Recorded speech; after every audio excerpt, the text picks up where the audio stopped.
volunteer with the Tabitha Immanuel Home Care and Hospice.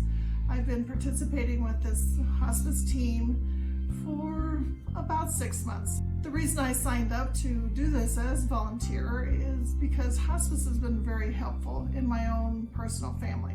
My mother and father were both hospice patients at the end of their lives, also my mother-in-law and father-in-law at the end of their lives.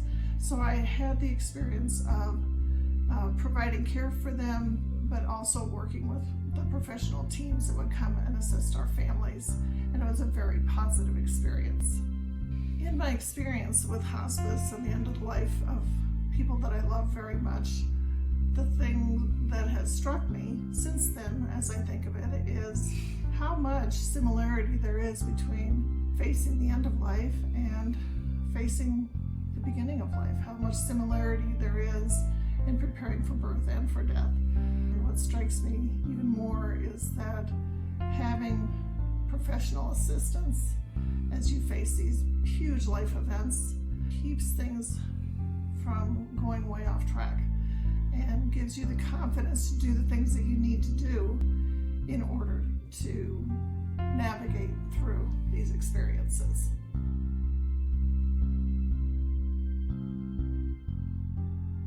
The training was excellent to kind of get me started and to get me familiar with what to expect. And after each visit that I log in and just make the comments on the visit that I made, I enjoy it. I like making friends with all of the people that are involved, family members, pets, you name it, I enjoy it. It's been a very positive and meaningful experience for me, and I'm so glad that I'm doing the hospice volunteer work with Tabitha and Immanuel.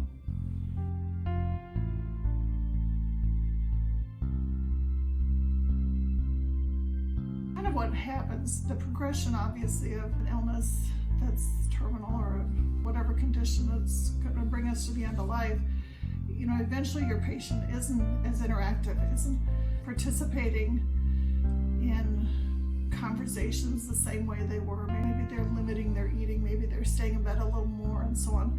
So the work that you do when you come in, you might just read something to them. They give you a clue. If there's a devotion book sitting that they've got their finger in the page practically, it's like, oh, would you like me to read this to you, or would you like me to put it away for you? Some people, when you come in, you just say, you know, it doesn't look like you want to talk much today, am I right? And they might just nod that, well, can I stay and just sit with you for a few minutes? And they might take your hand.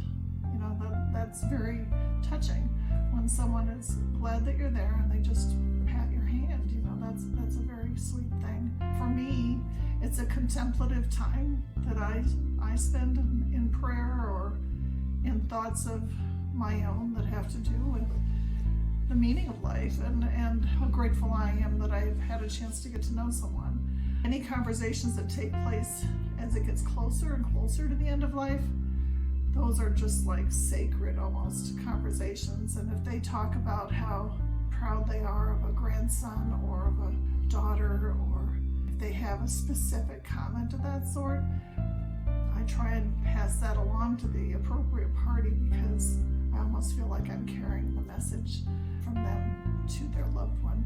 I hope that I'm saying something that intrigues you a little bit and has piqued your interest in taking part in the hospice volunteer program.